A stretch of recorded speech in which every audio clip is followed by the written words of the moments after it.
Hey everyone, it's Teresa here in the Pulaski County Public Library Teen Department. Today we're looking at a little fork painting. You're going to use a fork to paint, and I've done a little chick. So here on this, and what I've done, I've took a little to do like a little frame. I took a piece of paper and a thicker yellow paper, and put this paper on it. And then you just glue that on there with a glue stick is fine.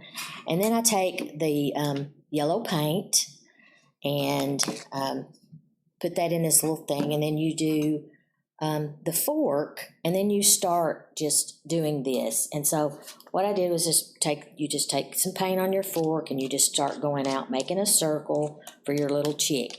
However you want to make it. You want to make it bigger or smaller, doesn't matter. And then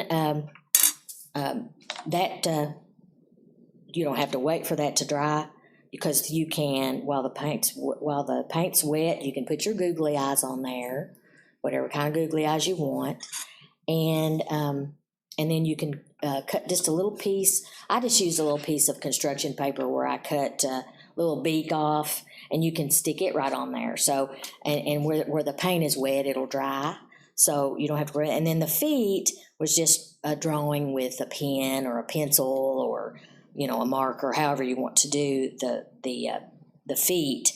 So it's just real easy. It doesn't take very long to do, and it's cute. And you can make chicks, you can make bears, just various things, whatever it is you would want, an owl, whatever you'd want to make.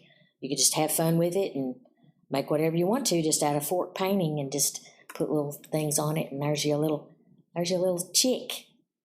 Thank you.